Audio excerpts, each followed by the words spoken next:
This is my 2008 Lexus ISF that you've probably seen lurking in the background in various videos over the years. Since it was time for its 20,000 mile scheduled maintenance, and since folks have asked me to make a video about it, I thought it was a perfect time to do so. What made the ISF interesting back in 2008 was how polar opposite it was to the entire Lexus brand image up until that point. Previously, Lexus was seen as a luxury car maker whose strong suits were serene precision, unquestionable reliability, and good value compared to the European competition. While these are all great qualities to have, and were the attributes that made Lexus a successful automaker, they did nothing to raise the pulse of enthusiasts. Then suddenly, here comes the ISF out of nowhere. To create this factory hot rod, Lexus took their already popular IS front-engine rear-wheel drive platform and went to work transforming it into a real-deal high-performance sedan capable of 4.3 second 0 to 60 times, a 172 mph top speed, and superb handling and braking numbers. So how was a car like this built in the confines of a conservative luxury car company?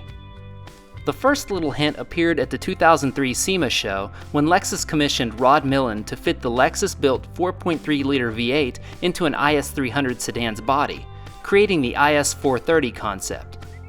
This car garnered a fair amount of attention back then and was generally agreed upon as a very non-Lexus kind of thing to do.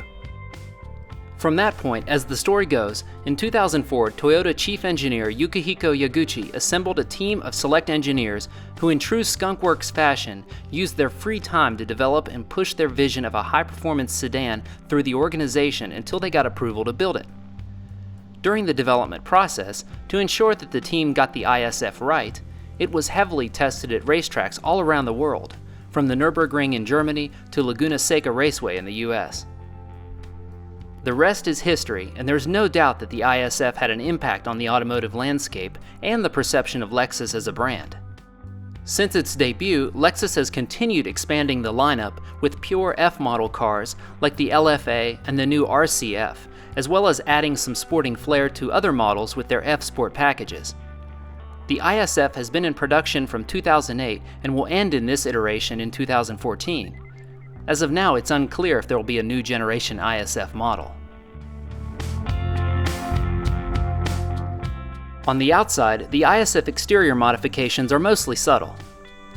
Up front are wider fenders, a bulged hood, a front fascia with large air intakes, a rear spoiler, side skirts, and some F badges tossed in for good measure. I chose the Starfire Pearl, which was one of those colors that just kinda spoke to me when I saw it in person. It makes for a great contrast against the wheels and other accents. Speaking of the wheels, the ISF comes with forged 19-inch BBS rims that nestle a set of 14.2-inch rotors and Brembo 6-piston calipers up front, and 13.6-inch rotors and 2-piston Brembos in the rear. Under the swollen hood lives the 5-liter, 416-horsepower 2UR GSE V8 engine, which was co-developed with Yamaha, who designed the high-flowing 32-valve VVT cylinder heads. The engine has tons of cool features, like a cylinder head scavenging oil pump, titanium intake valves, and both port and direct fuel injection. Yep, there's 16 fuel injectors hiding under there. The coolest feature under here, in my opinion, is the dual air intake setup. Under normal driving, it's calm and quiet, but at 3,600 RPM, the second intake path flies open to allow the engine to inhale as much air as possible. Behind the wheel, you're given the gift of a loud, exhilarating roar as the TAC races to redline.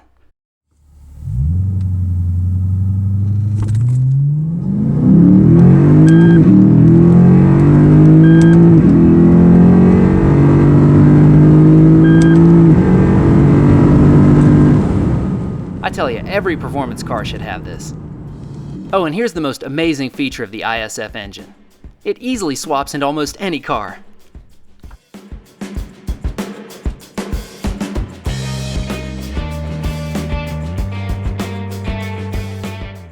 Mated to the V8 engine is an 8-speed automatic transmission, which was thoroughly reworked for performance use and fast shifting. How fast is it? Working the paddles in manual shift mode delivers upshifts in 100 milliseconds, or as they say around these parts, faster than green grass through a goose.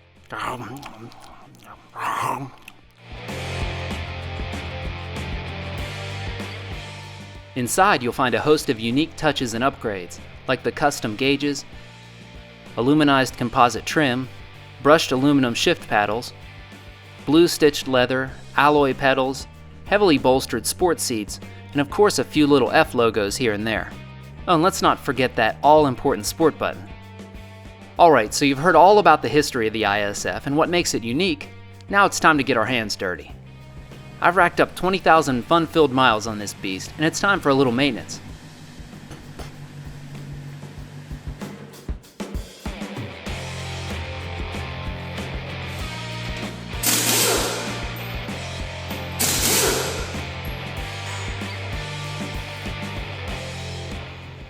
First up is a quick brake inspection.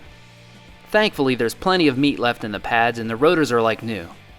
Oh, and just for fun, here's a stock brake rotor from a 92 Miata as a size comparison. And here's a human head as a size comparison too. While I had the wheels off, it was a good time to replace the worn out original tires. Now I'm pretty proud of myself, as I may be the only ISF owner in the world that got 20,000 miles out of a set of these tires. And when it comes to owning a car that feasts on sticky, high-performance tires, I don't care how much you think you're ready for the cost, it always sneaks up on you.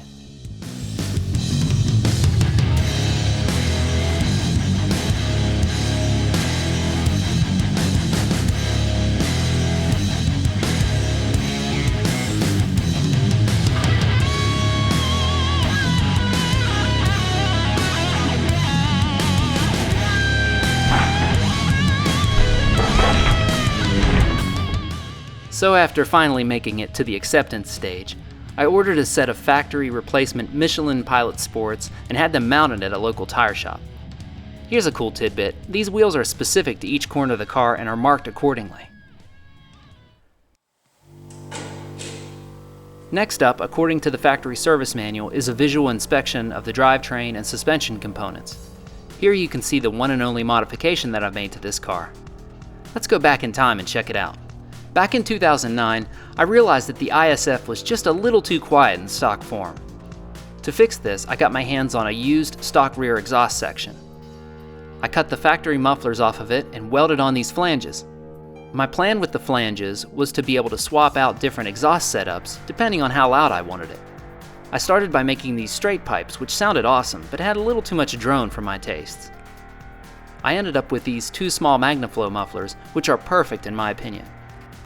I can still bolt on the stock mufflers with this setup too, which I still do from time to time. Okay, let's get back to the maintenance stuff. Our next task is an oil and filter change. I started by rounding up all of the necessary items to do the job, like a couple of jugs of synthetic oil, an OEM oil filter assembly and drain plug gasket, the service manual instructions, and the necessary tools.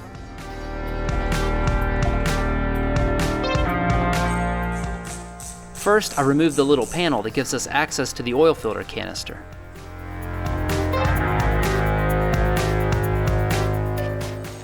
With that out of the way, we can locate and remove the drain plug. Now get ready for an epic gusher of waste oil coming your way, as the ISF requires almost 10 quarts of black gold. With the oil drain, I then remove the oil filter canister using the appropriate tool. With that done, we head over to the workbench to replace the oil filter. Toyota uses a canister setup on a variety of their vehicles, and I think it's a pretty good design.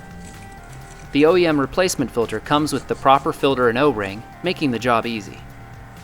It's important to clean both the canister assembly and the canister housing before bolting it all back together. Once it was all clean, I torqued it to spec and reattached the access panel. After the oil pan drained, I put the new oil plug gasket in place and torqued the plug to spec.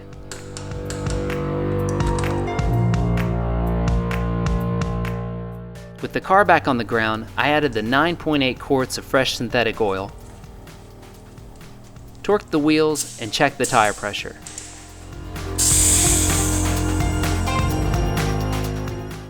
The final step was to reset the maintenance reminder. It just involves getting into the car and there's a B in my F!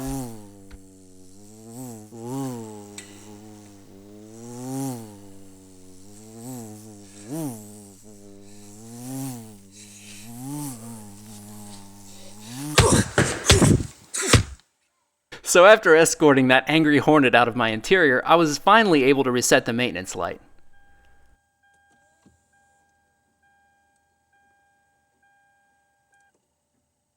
Alright, we've done our work. Now let's go for a ride and do a little performance test too.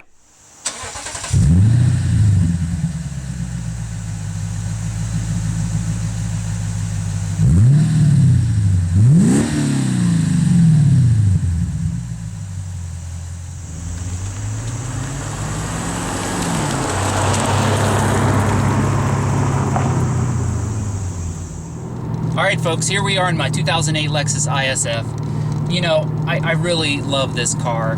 From the moment I heard about it, I was in love. I didn't even have to see it. I've always been a fan of, you know, fast sedans like the BMW M3, the C63 AMG, even the Pontiac G8 GT. I really like that one too.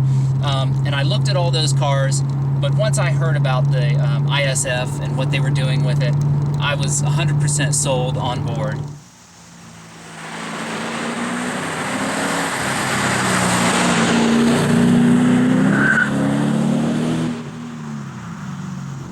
It just does everything so well. I haul around the kids, I get groceries, I blast down a mountain road on a Sunday morning. I mean, whatever you want to do, it's up for it. And it gets excellent fuel economy too. I mean, typically, I do a lot of city driving, stop and go, some highway, and you know, I usually sit around 22 miles per gallon. And now if I just go straight highway, I can get much better than that. But to me, 22 miles per gallon on average with mostly city driving is pretty incredible for a 416 horsepower V8. I think my favorite thing is when that intake opens up above 4,000 RPM. And if I downshift here, you can hear it. So you just roll into the gas. Oh, there it is. Oh, yes. Oh my gosh, and there we are, it's 110. Slow it down. Oh, see, that's the thing, it'll get away from you. I told my wife when she drives this, I said, honey, it has 2 speeds, stop and 80. But the sport mode is great. It lets the rear end come out just a little, just enough to get your attention. And then it doesn't abruptly pull you back in or cut the throttle. It just sort of gently, there's just a gentle little limit to it. And so I've been pretty pleased with the all the nannies that are on this car. Of course you can turn it all off. And when you do, this thing will just boil rubber all day. But I like leaving them on. Sport mode to me is perfect. The steering tightens up a little bit, the shifts are faster, and I do like manually shifting it, but a lot of the times I'll just put it in sport and just go and let it shift itself. Ooh, this is a tight turn coming up here. All right, quick downshift, hard on the brakes. Gotta go down to first for this one. We get a little wheel spin, I think.